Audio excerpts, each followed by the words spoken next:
تو جب پارٹیز اپنے لوگوں کو تحفظ دیں گی اور دوسروں کو، آپ اس کو ختم کیسے کریں گے؟ پہلے تو یہ گورنمنٹ جائے، کیونکہ یہ گورنمنٹ اب نہیں کر سکتی، کیونکہ ان کے اپنے جو کارکن ہیں وہ ملوث ہیں اس کے اندر، جو اور ان کو تحفظ دیتی ہیں. اس لیے سب سے پہلے ایک اس ملک میں فری اینڈ فیئر الیکشن ہے، ایک ایسی جو ایک کولیشن ایسی آنی چاہیے، پارٹی ایسی آنی چاہیے جو ایک غیر جانبدار پولیس اور انصاف کا نظام لے کے آئے.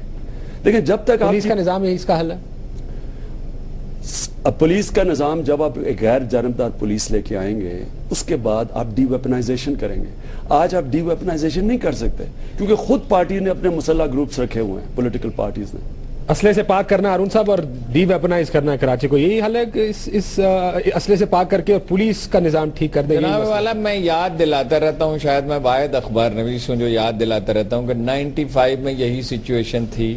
جون 95 تھا، بوری بند لاشیں ملتی تھی، ایک گراؤنڈ میں لوگ ذبح کیے جاتے تھے، اوسطاً 300 آدمی مر رہے تھے ہر روز، اور وہ 7 ہفتے میں موٹر سائیکل سواری پر پابندی ختم کر دی گئی تھی، اور 7 مہینے یہ مسئلہ مکمل طور پر حل ہو گیا تھا.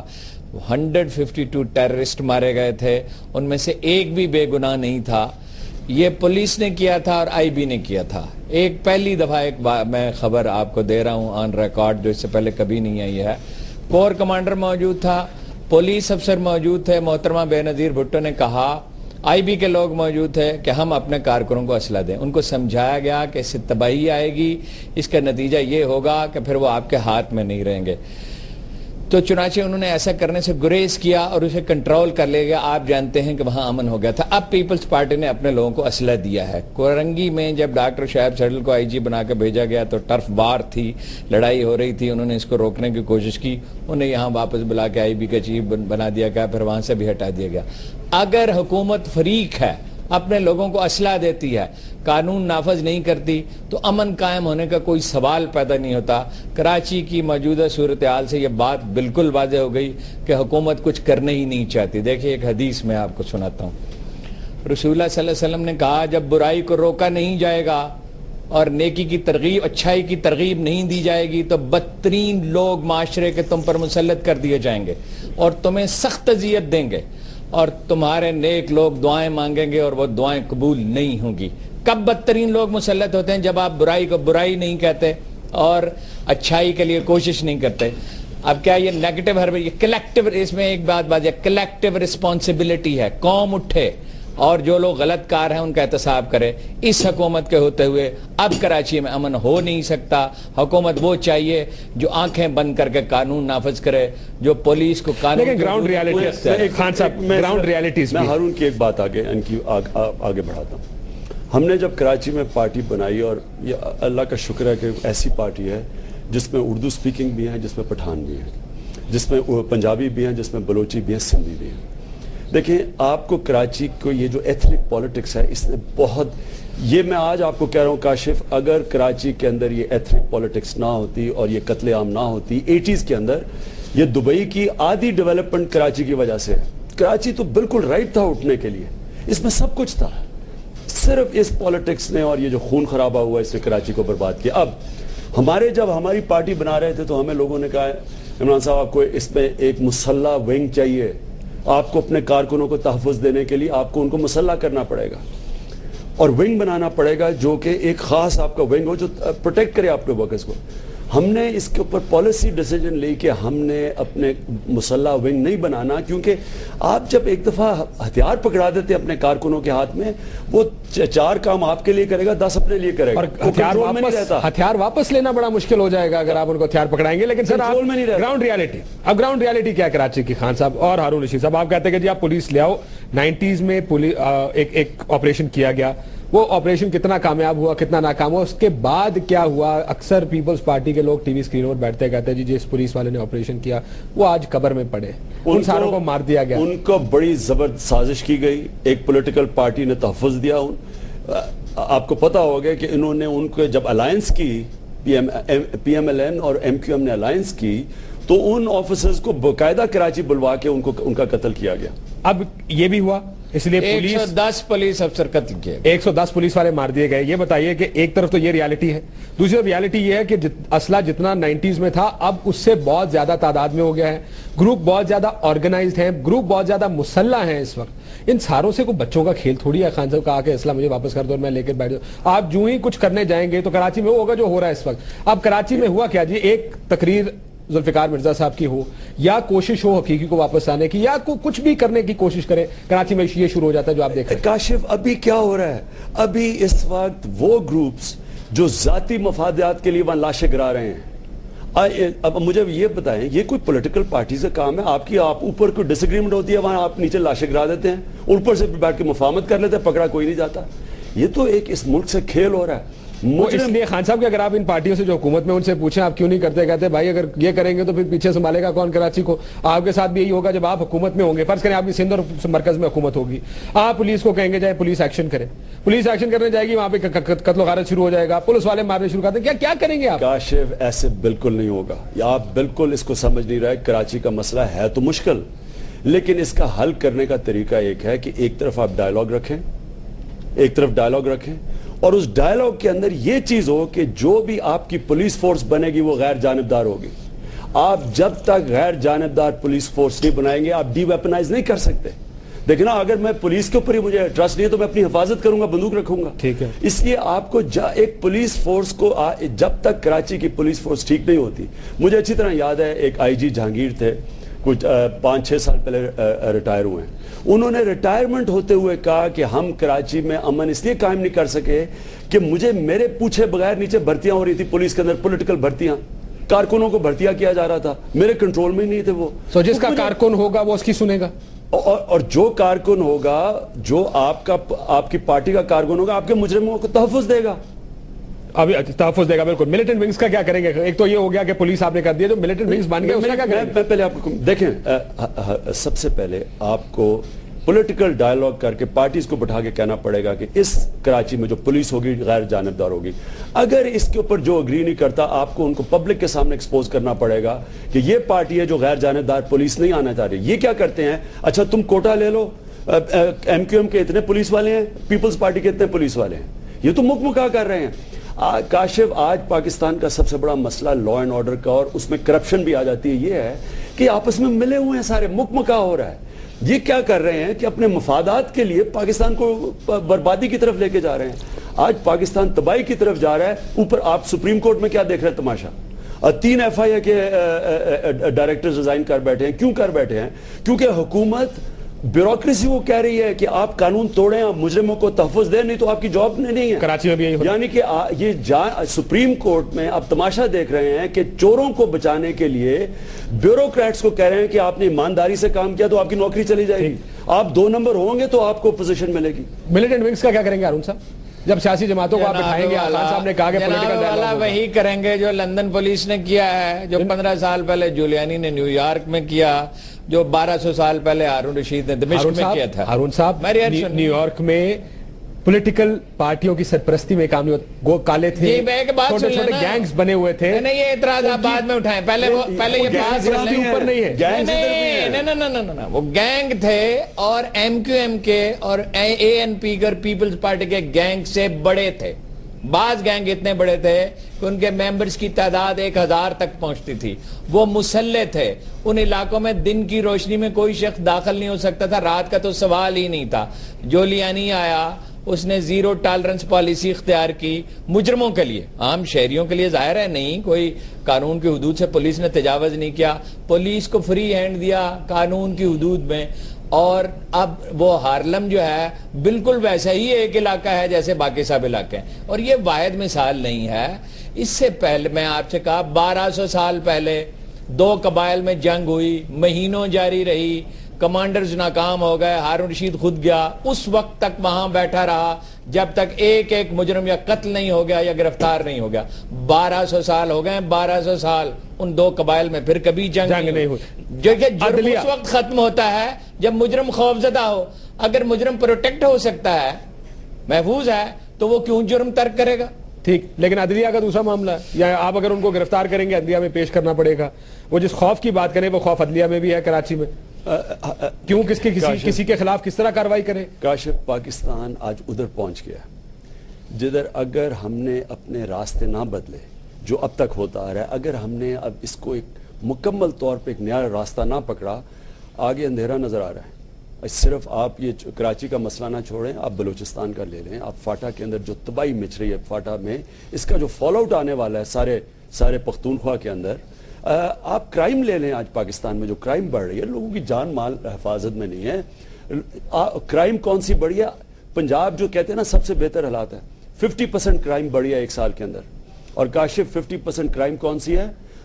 بندوق سے لوگوں کو اغوا کر کے لے جانے والی کرائم ہے، یعنی مرڈر کی کرائم۔ فی الحال اس کرائم کا بتائیں گے، میں کیونکہ آپ کو بتا رہا ہوں، یہ اسکرین پہ جو آپ دیکھ رہے ہیں یہ آپ کا جلسہ چل رہا ہے خان صاحب، اس لیے بار بار دکھا رہے ہیں کہ باقی کے پاکستان میں لوگ یہاں پر بیٹھ کے پارٹی بھی کرتے ہیں، یہاں پر گانے بجانے بھی چلتے ہیں، یہاں پر تقریریں بھی ہوتی ہیں، اور لوگ سکون کے ساتھ آتے ہیں کہ جب فیملیز کے ساتھ نکل کے باہر آتے ہیں۔ بہت بڑا جلسہ کیا آپ نے اسلام آباد میں، ساتھ ہی کراچی ہے جہاں پر آپ لاشیں گن رہے ہیں بیٹھ کے، یہ سوچ رہے ہیں کہ ہم باہر نکلیں گے تو واپس آ پائیں گے، گھر واپس نہیں آ پائیں گے۔ یہ سٹار کانٹراسٹ جو ہے پورے پاکستان میں، اس کانٹراسٹ کا کیا کریں گے آپ؟ کانٹراسٹ یہ ہے کہ اسلام آباد میں آپ کے سامنے سارا پولیس فورس اسلام آباد کے اندر ہے، سب سے زیادہ وی آئی پی پروٹیکشن کے لیے اسلام آباد کی پولیسنگ، اور اسلام آباد میں کوئی مسلح گروپ آپریٹ ہونے نہیں دیتے۔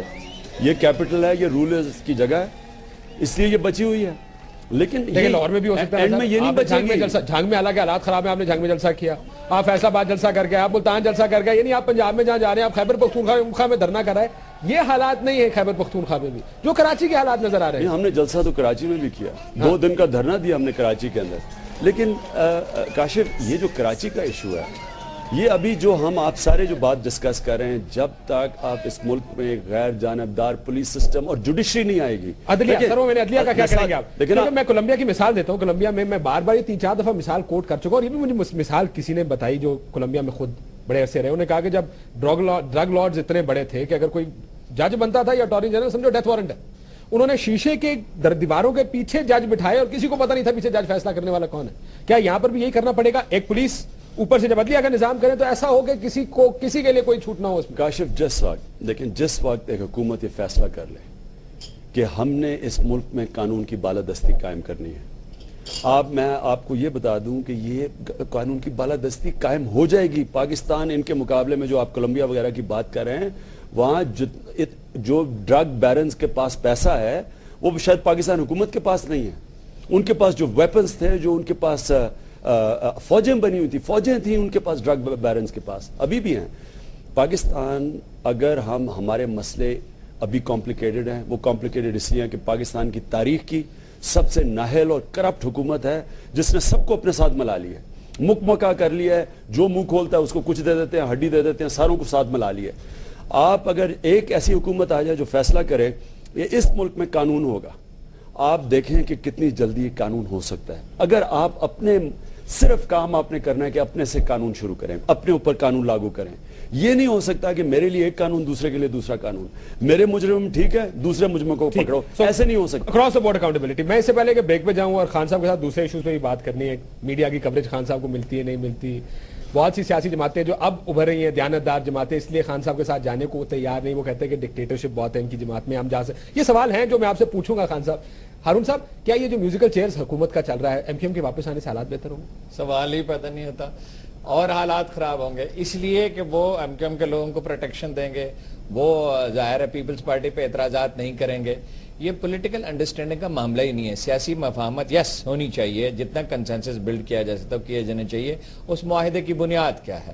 اگر اس معاہدے کی بنیاد یہ ہے کہ امن قائم کرنا ہے تو 2001 کے پولیس آرڈر کے تحت تمام ادارے بحال کر دیے جائیں، جس میں کہ شہری any case F I R درج کرنا ہوتی ہے، شہریوں کی کمیٹیاں بنتی ہیں، اس میں چیک اینڈ بیلنس ہے، اور پولیس کو ایک آئی جی چاہیے جو نیچے بالکل ٹھیک آدمی لگا اسے پوری آزادی دے، مگر حضور یہ کریں گے ہی نہیں۔ اگر یہ کرنا چاہتے 3.5 سال، آج ایک پروگرام میں جو ریکارڈنگ سے میں آ رہا ہوں، شرمیلا فاروقی نے کہا ہم نہیں کر سکتے، یہ 95 نہیں ہے، ہم نے نہیں کیس ایم کیو ایم کو ساتھ لے کے چلنا ہے۔ پھر اپنے لوگوں کو پیپلز پارٹی نے حوصلہ دیا ہے، جب ایک حکمران جماعت اپنے کارکنوں کو اسلحہ دیتی ہے اور پولیس پہ انحصار نہیں کرتی اور بھرتیاں غلط ہوتی ہیں، یہ نہیں کر سکتے، ان کو جانا ہوگا۔ اگر اس ملک کو امن چاہیے تو ان کو جانا ہوگا۔ اگر آپ اسلحہ دے رہے ہیں اپنے کارکنوں کو، اس کا مطلب کیا فیل ہو گئے؟ تو باقی کیوں نہ کارکن اسلحہ لیں؟ باقی بتائیں نا، باقی جماعتوں کو کیوں نہ لیں؟ اس کا میں یہ کہہ رہا ہوں نا، تو آپ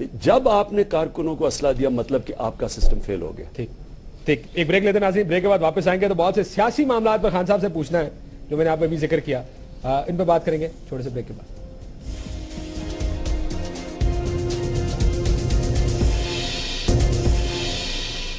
ویلکم بیک ناظرین، ہم بات کر رہے ہیں، اس سے پہلے بات کی کراچی کے حالات پہ، اور کراچی کے حالات پہ سولوشن خان صاحب کی طرف سے یہ آیا کہ اگر آپ پولیس کا نظام ٹھیک کر دیں، پولیس انڈیپینڈنٹ لگائیں، بلا امتیاز کاروائی کریں کراچی میں، تو شاید یہ معاملہ حل ہو سکتا ہے۔ خان صاحب آپ کے اوپر بڑے اور الزامات بھی ہیں، میں ہارون رشید صاحب کی کا بھی نقطہ نظر اس لیے جاننا چاہوں گا کہ he is been looking at your party, قریب سے بھی دیکھ رہے ہیں اور تھوڑا دور بیٹھ کے تجزیہ نگار کے طور پہ بھی دیکھ رہے ہیں۔ سب سے پہلے یہ بتائیے کہ آپ کے بارے میں لوگ کہتے ہیں کہ ڈکٹیٹر بہت بڑے، عامر ایک وہ جن لوگوں نے نون لیگ چھوڑی، جن نے پیپلز پارٹی چھوڑی، وہ کہتے ہیں اگر عمران خان صاحب کے پاس چلے جائیں گے تو وہاں پہ بھی وہی حساب کتاب ہے۔ کیا یہ بات درست ہے؟ پارٹیاں آپ کو جوائن کرنے کو تیار نہیں ہے کیونکہ ان کو اپنا مستقبل اس میں لوگوں کو نظر نہیں آتا؟ دو مختلف چیزیں، ایک کہ مستقبل ہے یا نہیں تحریک انصاف کا، اپنا مستقبل ان کا تحریک انصاف کے اندر نظر نہیں آتا، اس لیے کہ پارٹی اٹھے گی یا نہیں، پارٹی اٹھ جائے گی لیکن آپ ان کو اٹھنے نہیں دیں گے۔ اچھا دیکھیں کاشف، سب سے پہلے میں آپ کو بتاؤں، تحریک انصاف یہ واحد پارٹی ہے جو پاکستان میں ایک ادارہ بنے گی۔ ابھی نہیں بنی کیونکہ ابھی ہم نے جو ہماری تنظیم ہے یونین کاؤنسل لیول کی، وہ کمپلیٹ نہیں ہوئی۔ جب وہ کمپلیٹ ہو جائے گی، نیچے سے الیکشنز کروائے جائیں گے پارٹی میں، اوپر تک ساری الیکٹڈ پوسٹ ہوں گی انکلوڈنگ چیئرمین۔ میں یہ کیوں آپ کو کہہ رہا ہوں، یہ اس لیے ضروری ہے کہ کبھی بھی پارٹی ایک انسٹیٹیوشن نہیں بن سکتی جب تک اس پارٹی کے ہر عہدے پہ الیکشن نہ ہو۔ ابھی وہ ہمارا آئیڈیل نہیں ہے اور میں مانتا ہوں یہ، اور اس لیے کہ ہمارے پاس اگر آپ نے جینوئن الیکشن کروانے ہیں تو آپ یونین کاؤنسل سے اوپر الیکشن، یونین کاؤنسل سے ڈسٹرکٹ پہ، ڈسٹرکٹ سے پروونس پہ، پروونس سے سینٹر پہ، تو وہ ہمارا اس وقت اس طرف جا رہے ہیں۔ اور پارٹی کیوں اب تک نہیں ہوئے؟ کیونکہ پارٹی سروائیو کر رہی ہے۔ اگر شاہ محمود قریشی ٹائپ لوگ آپ کے پاس آ جائیں تو آپ ان کو لے لیں گے، لیکن آپ کی ٹرم یہ ہوگی کہ چیئرمین تو میں ہی رہوں گا، چیئرمین تو کوئی اور نہیں بن سکتا۔ کاشف، چیئرمین اگر آج ہوں لیکن جیسی پارٹی میں الیکشنز ہوں گے تو جو بھی چیئرمین ہوگا وہ الیکٹڈ ہوگا۔ اس میں نہ عمران خان نہ اس کی کوئی فیملی ہے۔ دیکھیں باقی پارٹیز دیکھ لیں، گنا لیں آپ ساری پارٹیز، رشتہ دار سارے اوپر بیٹھے ہوئے، خاندان ہیں سارے، اور کوئی بھی ملتا ہے تو خاندان سے ہی آنا ہوتا ہے ان کو ریپلیس کرنے کے لیے، باقی کوئی نہیں ہے۔ تحریک انصاف میں کوئی خاندان کا ایشو نہیں ہے اس میں، اور جب آپ کی پارٹی خاندان کا نہیں لیکن آپ کا ایشو ہے نا، آپ کسی کی سنتے نہیں۔ یہ کیسے آپ کو پتا؟ میں ابھی ہارون صاحب سے پوچھوں گا، ہارون صاحب مجھے یقین ہے کہ وہ بھی مسکرا رہے ہیں ساتھ بیٹھ کے، کیونکہ آپ کی پارٹی کے اندر سے یہ بات ہے کہ یو میک اٹ ڈیسیژن، یعنی آپ کی پارٹی نے اس بات سے اختلاف کیا تھا کہ 2008 کے الیکشن کا بائیکاٹ نہیں کرنا چاہیے۔ بہت سے لوگ کہتے تھے کہ جی باقی ساری پارٹیاں جا رہی ہیں ہمیں بھی جانا چاہیے۔ آپ نے اصولی فیصلہ تھا لیکن سیاسی طور پر غلط فیصلہ تھا، لیکن آپ نے کیونکہ فیصلہ کر لیا تو ہو گیا۔ کاشف میں آپ کو کلیئر کروں، 97 کے اندر میں کہہ رہا تھا الیکشن نہ لڑو، پارٹی کے کنسنسس بنا الیکشن لڑنا، میں کنسنسس کو فالو کیا، میں کہہ رہا تھا الیکشن نہ لڑو یہ۔ اور میں آپ کو 2001 کے اندر ہم نے ریفرینڈم کے اندر جنرل مشرف کی جب سپورٹ کرنی تھی، 1.5 دن ہماری سی کی میٹنگ رہی ہے، یہ ریکارڈ کے اوپر ہے، اور 1.5 دن میں فیصلہ نہ ہو، میرا فیصلہ نہیں تھا وہ، پھر سی نے مشرف نے ہماری سی کو ایڈریس کیا، انہوں نے کوسچن آنسر کیا، پھر سی نے فیصلہ کیا ریفرینڈم کا، میں نے نہیں کیا۔ اس کے بعد 2008 کے اندر ہماری مسلسل ڈیبیٹ چلی پارٹی کے، ہم الیکشن لڑیں یا نہ لڑیں۔ آپ یقین کریں کہ 2 دن تک ہماری ڈیبیٹ چلتی رہی، پھر کنسنسس کے ساتھ گیا۔ یہ میرا فیصلہ نہیں تھا، یہ پارٹی کا فیصلہ تھا۔ تحریک انصاف کے اندر کوئی فیصلہ آج تک، کوئی میجر فیصلہ، میں چیلنج کرتا ہوں، آپ کسی پارٹی والے سے پوچھ لیں جو کہ عمران خان نے کیا، جو پارٹی کے یہ بات درست ہے عمرانہ سوچ کی کہ عمران خان صاحب کی پارٹی میں میں پارٹی میٹنگ میں نہیں جاتا ہوں۔ میں یہ آپ سے پوچھ اس لیے رہا ہوں کہ جس طرح جہانگیر ترین صاحب کی ایک پارٹی بنی ہے، شاہ محمود قریشی صاحب کی ایک پارٹی بنی ہے، آئیڈیل کیس تو یہ ہوگا کہ آپ اسے مل جائیں، اتحاد نہ کریں، مل جائیں، پارٹی کے اندر کریڈیبلٹی اور بڑے نام آتے ہیں، اسے پارٹی گرو کرتی ہے۔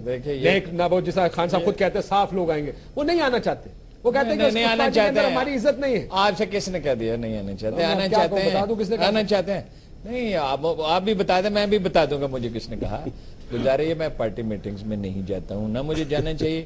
بہت کم ایسا ہوتا ہے کہ میں ان کے دفتر گیا ہوا ہوں, کوئی مشورہ ہو رہا ہے تو مجھے بھی شریک کر لیتے ہیں, ورنہ مجھے نہ جانا چاہیے نہ مجھے یہ بلاتے ہیں. لیکن اس بات کا جواب, لیکن یہ بات غلط ہے کہ عامرانہ سوچ ہے. کافی جو لیڈر ہوتا ہے, اسرٹ کرنے والا آدمی ہی لیڈر ہوتا ہے, اس کو ریموٹ کنٹرول سے نہیں چلایا جا سکتا. لیکن میرا اپنا تجربہ عمران خان کے ساتھ, جو میں 42 سال سے جرنلزم میں ہوں, میں نے کوئی دوسرا شخص نہیں دیکھا جو اتنی بات سنتا ہو جتنی عمران خان سنتا ہے.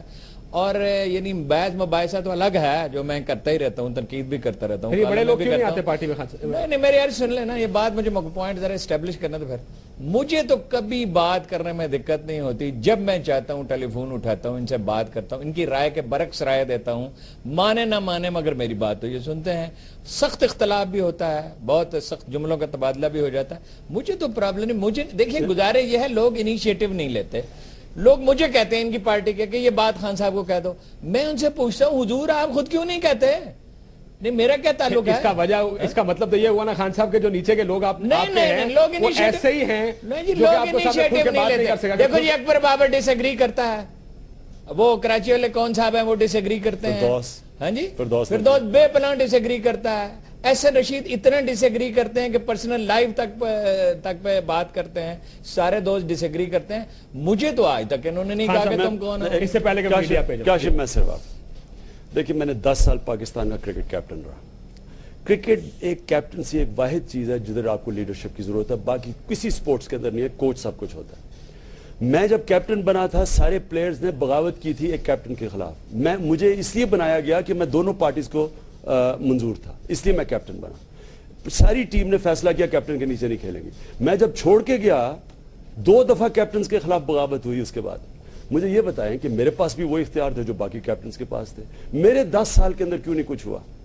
اگر آپ آمرانہ طریقہ اختیار کریں اور ڈیمانڈ کریں رسپیکٹ, ایک اس ٹیم میں جس آپ کے نیچے والنٹیئرز ہیں, آپ کے نیچے نہیں کھیلتے لوگ, ارن کرنی پڑتی ہے. آپ کو دیکھیں کرکٹ میں اگر بڑے بڑے نام آپ کی پارٹی میں آئیں, آپ کو کوئی اعتراض نہیں. میں آپ کو ذرا مثال دیتا ہوں. بڑے نام اگر آئیں تو اسٹیبلش بڑے پولیٹیکل نام. آپ نے بڑا امپورٹنس, میں آپ کو مثال دیکھیں, کرکٹ کیپٹنسی میں آپ کے نیچے والنٹیئرز ہیں, آپ کو ان کا رسپیکٹ کمانڈ کرنا پڑتا ہے. آپ میرے جانے کے بعد 30 کپتان بدل چکے ہیں پاکستان میں. پولیٹکس کے اندر آپ کے نیچے والنٹیئرز ہیں, آپ کو رسپیکٹ کمانڈ کرنا پڑتا ہے. لیکن آپ کی اگر بزنس ہے, آپ تنخواہ دار لوگ ہیں آپ کے نیچے, آپ کی فوج ہے, بیوروکریسی ہے, آپ کو رسپیکٹ ڈیمانڈ کرتے ہیں آپ رسپیکٹ. اس لیے پولیٹکس میں اور اس میں فرق بالکل وہی چیز ہے کرکٹ میں اور پولیٹکس میں, ان دا سینس کہ آپ کو لوگوں کو اپنے ساتھ لے کے چلنا پڑتا ہے. آپ ڈیمانڈ نہیں کر سکتے کیونکہ وہ آپ کے خلاف کھڑے ہو جائیں گے. آپ نے جو بڑے لوگوں کی بات کی نا, دیکھیں ہماری بات چیت چل رہی ہے, لیکن سیاسی جو سیاسی لوگ ہیں ان کی ایک پرابلم سمجھ لیں. انہوں نے انویسٹ کیا ہوتا ہے اپنے حلقے کے اندر. انہوں نے جو پیشہ ور پولیٹیشنز ہیں, انہوں نے وہاں تھانہ کچہری, انہوں نے پٹواریوں کے ساتھ کام کیا ہوتا ہے, گلیاں سڑکیں ٹھیک کروائی ہوتی ہیں, انہوں نے ایک ووٹ بینک بنایا ہوتا ہے. یہ ڈرتے ہیں, خوف زدہ ہوتے ہیں کہ میں اگر اس کے ساتھ آ گیا تو اگر یہ نہ جیتا تو میرا یہ ووٹ بینک نہ چلا جائے. اس لیے یہ اس کو انویسٹمنٹ سمجھتے ہیں, ڈرتے ہیں, بڑا فیصلہ نہیں کرتے. آپ تب آئیں گے جیسے ہی انہوں نے دیکھا کہ ہوا چلنی شروع ہوگی, آپ کے پاس آنے شروع ہو جائیں گے. جب آپ نے دیکھا, آپ دیکھیں جنرل لے لیں گے, ہم ان کو لیں گے جو ہمارے نظریے سے فٹ کریں گے. کسی 2 نمبر پولیٹیشن کو نہیں لیں گے, کسی کرپٹ پولیٹیشن کو نہیں لیں گے, چاہے وہ جتنا مرضی طاقتور ہو. ان کو لیں گے جن کا اور ہمارا پارٹی کا نظریہ ساتھ جاتا ہے. یہ بتائیے میڈیا کی طرف تھوڑا سا آئیں. یہ آپ نے جس جلسے کو بار بار دکھا رہے ہیں پھر دکھائیں گے, بڑا جلسہ آپ نے کیا اسلام آباد میں. آپ کی طرف سے کمپلین یہ ہے کہ پورا میڈیا بلیک آؤٹ کر دیا گیا. آپ کو بات درست ہے کہ میڈیا آپ کو اس طرح سیریسلی نہیں لیتا جیسے نواز شریف صاحب کو یا آصف زرداری صاحب کو لیا جاتا ہے, یا الطاف حسین صاحب کو لیا جاتا ہے, یا اسفندیار ولی کو لیا جاتا ہے. اس میں ایک منیر نیازی کا جو شعر ہے نا, کچھ شہر دے لوگ بھی ظالم سن, کچھ سانو ہی مرندہ شوق بھی سی. ایک تو میڈیا کا بھی اس میں قصور ہے کہ اتنا بڑا ایونٹ یہاں اسلام آباد میں ہوا, آپ نے دکھایا ٹی وی کے اوپر, اتنی پبلک اسلام آباد میں کوئی جمع کرے اور اس کا کوئی مینشن ہی نہ آئے کہیں, نہ اخباروں میں نہ آئے کچھ ہے. تو ایک تو میڈیا کا اس میں کوئی شک نہیں کہ اگر چھوٹی چھوٹی جلسیاں ہوتی ہیں وہ آپ لوگ فرنٹ پیج پہ لیتے ہیں. اور دوسرا میں اپنا بھی غلطی سمجھتا ہوں کہ ہمیں تھوڑی اور محنت کرنی چاہیے تھی, ہمارا میڈیا سیل کو اور کام کرنا چاہیے تھا, ہمارا بھی قصور ہے. لیکن میڈیا کا بھی, آپ اسلام آباد میں جلسہ ہو رہا ہے اور اتنا بڑا جلسہ, میں چیلنج کرتا ہوں کہ کوئی پارٹی آج اتنا بڑا جلسہ اسلام آباد میں نہیں کر سکتی. میں چیلنج کرتا ہوں سب کو. اور اتنا بڑا جلسہ ہوا پبلک, اور روزوں کے دنوں میں, رمضان میں ہوا, اور اتنی کم میڈیا کوریج. یعنی اتنا بڑا جلسہ اتنی کم میڈیا کوریج نہیں آن کرتا تھا اس کو، یعنی کہ میڈیا کا بھی میں سمجھتا ہوں کہ میڈیا کو اور کیوں آپ کے خلاف ہے جی؟ خلاف میں نہیں کہہ رہا، خلاف ہی ہوا نا، حق میں نہ، مطلب اگر آپ کو رائٹ فل کوریج نہیں میں تو سمجھتا ہوں کہ رائٹ فل کوریج جو ملنی چاہیے. دیکھیں نا، اگر پولز کے اندر آج سارے اوپینین پولز کے اندر تحریک انصاف نمبر 1 پارٹی ہے، اس کے مطابق کم از کم کوریج تو اتنی ملنی چاہیے، وہ نہیں ملتی ہارون صاحب.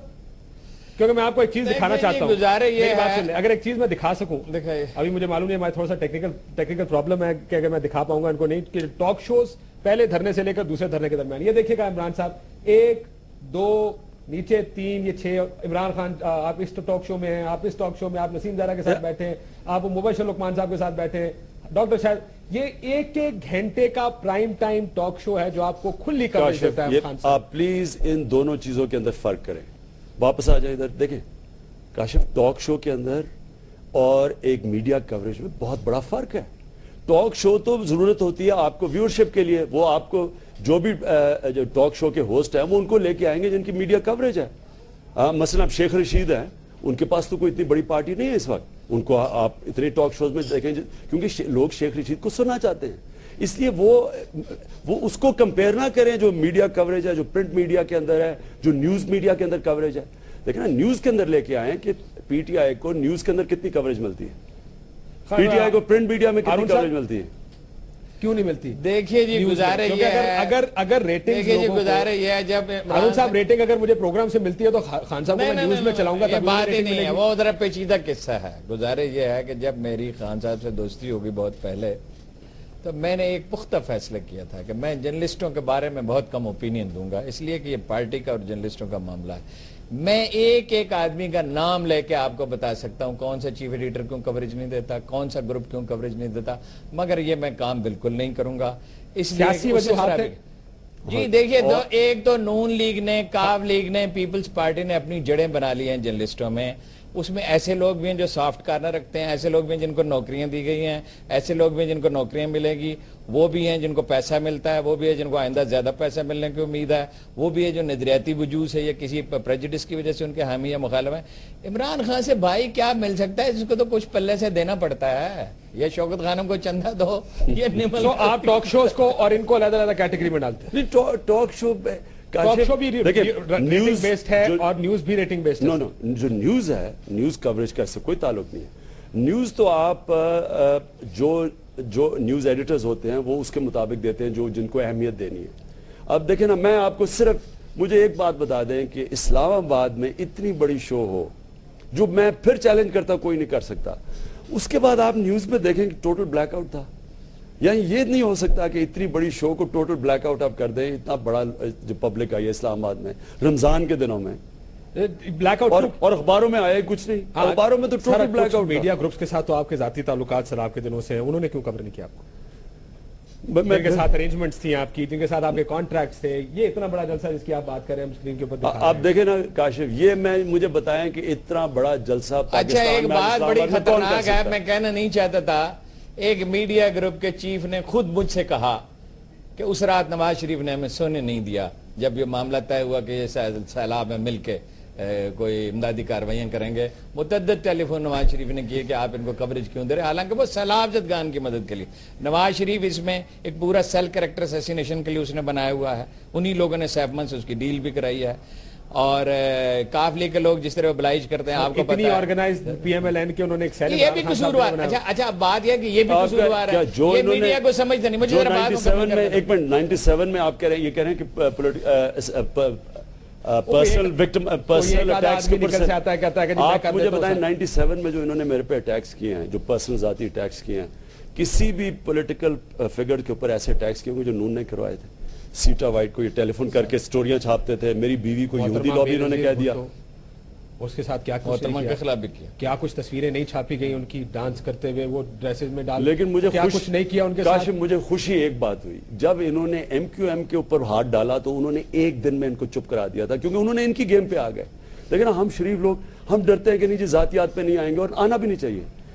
انہوں نے ایم کیو ایم نے جب ذاتی ان کے اوپر اٹیک کیا، ایک دن لگا ان کا منہ بند کرنے میں. لیکن نا، یا تو یہ کوئی فرشتے ہوں تو پھر دوسروں کے اوپر پرسنل لائف پہ آئیں. ان کی ذاتی زندگیاں جو ہیں اور انہوں نے جس طرح ہمارے اوپر اٹیک کیے ہیں، یعنی لیکن آپ کو کیوں لگتا ہے لیکن جو سارے گروپ کسی لیکن سارا میں آ کر آپ کے خلاف میڈیا بوائکاٹ؟ نہیں اس میں ان کی کوتاہی بھی ہے بہت. میں نے کہا ہماری بھی کمزوری تھی. کوتاہی بھی میں نے کہا ہماری بھی دیکھیں جب میڈیا ایک انڈیویجول کو تباہ کر دیتا ہے تو میڈیا ذمہ دار ہوتا ہے. جب میڈیا ایک تباہ کر دیتا ہے تو ادارہ بھی ذمہ دار ہوتا ہے, اس لیے کہ وہ خود کو ڈیفینڈ نہیں کر سکتا.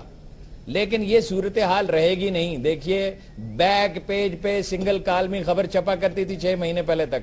ابھی ایک چیف ایڈیٹر کو ایک ہفتہ پہلے میں نے کہا آپ نے کیسے 3 کالمی خبر فرنٹ پیج پہ چھاپی ہے. سنیے میری بات کاشف صاحب, میں نے ایک چیف ایڈیٹر سے جو میرے ذاتی مہربان ہیں ان سے کہا کہ کیسے فرنٹ پیج پہ 3 کالمی خبر آپ نے چھاپ دی. انہوں نے کہا جی کہ ہم نے رعایت کیا ہے. میں نے کہا حضور والا رعایت تو عمر بھر آپ نے کبھی کسی سے کی ہی نہیں. یہ صورتحال بہتر ہوتی جائے گی اگر یہ پاپولر پارٹی بنتی جائے گی, جو میرا خیال ہے بنتی جائے گی. تو نہیں دیکھیں یہ ہر جینوئن چیز گریجول ہوتی ہے. یہ گریجولی اسی کوریج بڑھے گی. میڈیا ایک ایسی مچھلی ہے جو عوامی احساسات کے سمندر میں زندہ رہتی ہے, نہیں روک سکتا کوئی. ٹھیک ہے خان صاحب, مجھے یہ بتائیے کہ اب آپ کے پاس ایک اور سوال. نواز شریف صاحب کو بڑا ٹارگٹ کرتے ہیں, وہ بھی کہتے ہیں جی سیل میاں نواز شریف نے بنایا, آپ بھی میاں نواز شریف کہتے نہیں ہیں. یہ 100% درست ہے. اور 2 سال سے تو میرے خلاف کمپین ہو رہی ہے ایک ویب سائٹ پہ, 2 سال سے. آج بھی میرے خلاف ایک جعلی خط چھپا ہوا ہے میرے اپنے اخبار میں, حضور والا. آپ سر اگر اعتراض ہے, اختلاف ہے ان کا, تو اب یہ اگر آپ ان کے خلاف بات کریں گے, آپ ان کے خلاف کالم میں لکھیں گے, ان کا بس چلے گا, وہ بھی لکھوائیں گے. لیکن اگر وہ آپ کے نہیں character assassination campaign website پہ اور مکر جاتے ہیں. میں یہ پڑھا ہوا شہباز شریف کا میسج, میرے خلاف مضمون چھپوایا ہے محکمہ اطلاعات پنجاب نے, صرف گجرانوالے کے 4 اخبار میں, فل پیج کا آرٹیکل 4 اخباروں میں. اور شہباز شریف کہتے ہیں مجھے پتہ نہیں. میں نے ان سے کہا میں آپ کا ایویڈنس دیتا ہوں. خان صاحب, نواز شریف کو ٹارگٹ, زرداری صاحب کو ٹارگٹ نہیں کرتے, یہ بھی ایک اعتراض آپ کے اوپر کافی چل رہا ہے. نواز شریف کو کے خلاف آپ اکیلے اس کے خلاف کیمپین ہے.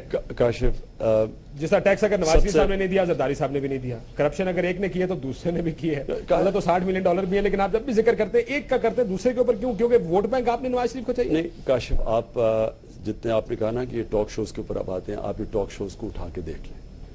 آپ دیکھیں کہ سب سے زیادہ آصف زرداری کو ہم نے ٹارگٹ کیا. جب نواز شریف نظام بچانے کے بہانے آصف زرداری کو بچا رہے تھے, ہم بار بار کہہ رہے تھے. جب NRO کا رد کیا سپریم کورٹ نے, تو ہم نے کہا مڈ ٹرم الیکشنز ہونے چاہیے. کس نے کہا مڈ ٹرم الیکشنز نہیں ہونے چاہیے؟ نون لیگ نے. نہیں جی ہم نے نظام بچانا ہے. میری ذرا بات سن لیں. دیکھیں ہم بار بار, ہم نے جب ان کے پیپرز, جب آصف زرداری پریزیڈنٹ کے لیے لڑنے لگے, یہاں ہم نے ڈیمونسٹریشن کی کانسٹیٹیوشن ایونیو پہ, اور میں نے اس کو نواز شریف کو بھی دعوت دی اور باقی پارٹیز کو دعوت دی کہ آپ نے ایک آدمی کو جیل میں رکھا 2 دفعہ. اب آپ اس کے اوپر کرپشن کے کروڑوں روپیہ خرچ کیا اس کے کرپشن کے کیسز پہ, اور اب آپ اس کو الیکشن لڑنے دے رہے ہیں اور اس کے پیپر نہیں چیلنج کر رہے. ڈاکٹر حسن ہیں جو کہ وکیل تھے, وہ لڑنے آئے کیس, ان کو کہا کہ نہیں آپ پیچھے ہٹ جائیں. انہوں نے مکمکا کر لیا آصف زرداری سے. 3 سال یہ اس کے ساتھ مل کے بیٹھے رہے پنجاب میں, اور ہم 3 سال روتے رہے کہ فرینڈلی اپوزیشن نہ بنے. بلکہ ہم نے, آپ نے دیکھا ہوگا 1 سال سے ہم نے نون کو اٹیک کیا, اس سے پہلے ہم زرداری کو اٹیک کر رہے تھے. اس کو بچانے والے یہ. اب اس کے بعد انہوں نے ایک دم ریلائز کیا کہ ان کا ووٹ بینک گر رہا ہے پنجاب میں, تو اب یہ اپوزیشن بننے کی کوشش کر رہے ہیں. اور اب یہ لوگوں کو تاثر دے رہے ہیں کہ اگر آپ زرداری کو سامنے کھڑا کر کے کہہ رہے ہیں کہ اگر آپ نے زرداری سے بچنا ہے تو ہمارے پاس ہے, اور تحریک انصاف ہمارا ووٹ بینک توڑے گی.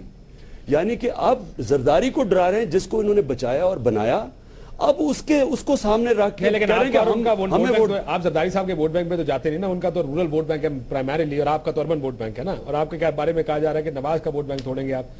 پیپلز پارٹی کے ووٹ بینک میں شاید اس طرح ڈینٹ نہیں پڑے گا جتنا ان کے ووٹ بینک میں. کاشف, یا تو آپ یہ ووٹ بینک کے اندر بھیڑ بکریاں بھری ہوئی ہیں اور یا انصار بھرے ہوئے ہیں.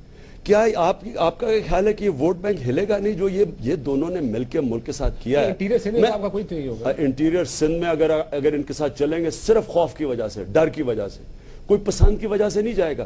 آج آپ لوگوں کے حالات تو دیکھیں کیا پاکستان میں. آپ کا خیال ہے کہ وہ لوگ یہ بھیڑے ہیں کہ نہیں جی یہ ہم کیونکہ باپ دادا ووٹ دیتے ہیں ہم دیں گے؟ آصف زرداری نے جو کر گیا پیپلز پارٹی سے, ہم نہیں کر سکتے تھے. اس نے خود ہی پیپلز پارٹی کا بیڑا غرق کر دیا. اور نواز شریف نے جو اپنے اوپر خود کو حملہ کیا ہے, اس کا ساتھ ان کو فرینڈلی اپوزیشن بن کے. لیکن جو ابھی بیان دیا میاں صاحب نے ہندوستان کے اوپر, کہتے ہیں ہماری ثقافت ایک ہے, ہماری تو ایک لکیر, ایک آپس میں ڈویژن ہے, صرف زبان ایک ہے. اس کے اوپر آپ کا کیا خیال ہے؟ وہ کوئی بیان نہیں دیا آپ نے اس کے اوپر, کیا کہتے ہیں آپ اس کے اوپر؟ دیکھیں کاشف, میں اب مجھے مجھے کوئی سمجھ نہیں آئی کہ نواز شریف نے یہ کس رنگ میں دیا یہ. یا تو ہندوستان کو خوش کرنے کے لیے کیا ہے یا ایک لابی کو یہاں خوش کرنے کے لیے کیا ہے. سیفما کو خوش کرنے کے لیے دیا ہے. دیکھیں ہم سب کہتے ہیں کہ ہمیں کتنی توپ چیز ہے خوش کریں گے. وہ اس کے خیال میں ہو سکتا ہے توپ ہی اب اور تو کوئی اس کے پاس رہا نہیں. لیکن ہم سب یہ کہتے ہیں کہ ہندوستان سے ہمارے نارملائز ہونے چاہیے تعلق. بیان میں کوئی ایسا ہم جنگ سے ہم کچھ نہیں ملنا, ملٹنٹ سے ہم سب کہتے ہیں. لیکن ایک آپ جب بھی کوئی فیصلہ کرتے ہیں تو آپ کے سامنے کعبہ قبلہ ہوتا ہے جو اصولوں کے اوپر بیس ہوتا ہے. مثلا کہ ایک آپ کی پوزیشن ہے 1948 کی ریزولوشن جو کشمیر کے اوپر ہے, اور کشمیریوں کے اوپر جو ظلم ہوا ہے, جو پچھلے دنوں میں ظلم ہوا ہے, اور اس میں پاکستان کی پالیسیز کی وجہ سے بھی ہم نے ملٹنسی کو ہم نے مدد کیا. آپ جو بھی آپ فیصلہ کریں گے دوستی کا, کوئی پرنسپلز کو سامنے رکھ کے کریں.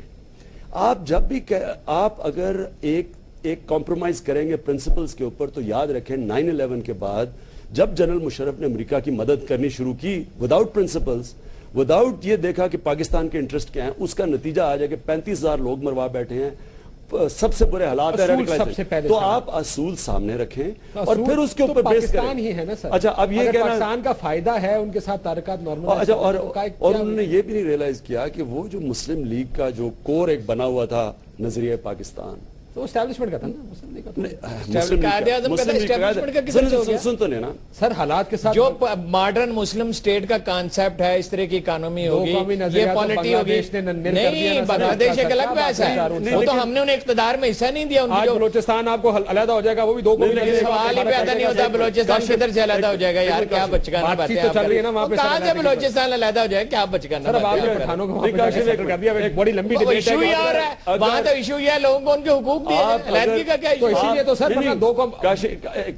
آپ نے یہ جو 2 قومی نظریہ کہا نا, دیکھیں جو بھی ہمارے باپ والدین کی جنریشن تھی وہ سب اس میں بلیو کرتی تھی. میں اپنے والد سے بچپن سے سنتا آیا کہ جب 1935 میں ہوم رول ملا کانگریس کو, تو ایک دم مسلمان سب خوف زدہ ہو گئے کہ ہمارا تو یہاں تو پاکستان کا مسلمان کا رول ہی نہیں ہے.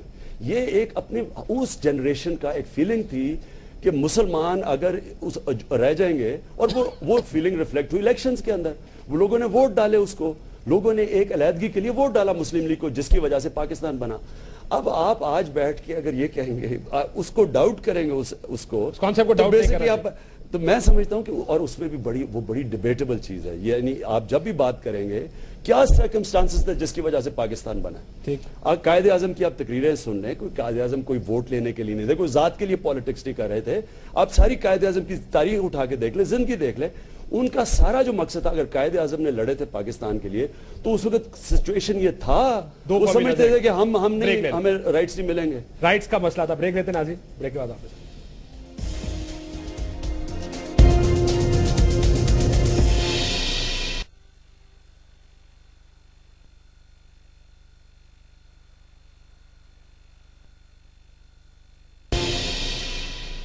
ویلکم بیک ناظرین. پروگرام کا آخری حصہ عمران خان صاحب اور ہارون رشید صاحب میرے ساتھ موجود ہیں. عمران خان صاحب, سپریم کورٹ آخری ایک نقطہ جس کے اوپر آپ بڑا سپریم کورٹ کے اوپر بات کرتے ہیں, کیا بنے گا سپریم کورٹ کا؟ حکومت تو بات ماننے کو تیار نہیں کسی چیز میں. کاشف, میں صرف چیف جسٹس کو ایک پیغام پہنچانا چاہتا ہوں اس پروگرام کے تحت کہ ساری قوم ان کے ساتھ کھڑی اور ان کی طرف دیکھ رہی ہے. لوگ انصاف چاہ رہے ہیں, لوگ تنگ آ گئے ہیں کہ ایک قانون طاقتور کے لیے دوسرا کمزور کے لیے. کیا صرف کمزور آدمی جیل میں جائے گا یا اس ملک میں؟ کیا بڑے بڑے ڈاکوؤں کو ساری سرکار لگی ہوئی ہے بچانے کے لیے؟ افتخار چودھری کیا کرے؟ افتخار چودھری کو لگ اس نے ڈی جی ایف آئی او کا تو استعفیٰ دے, مجھے فرق نہیں پڑتا, بس یہی کر سکتا. افتخار چودھری کو کنٹمپٹ میں بنانا چاہیے پرائم منسٹر اور پریزیڈنٹ کو, کٹارے میں کھڑا کریں لا کے ان کو. ساری قوم ان کے ساتھ کھڑی ہے, لیکن ہم پریزیڈنٹ کو بالکل بنا سکتا ہے.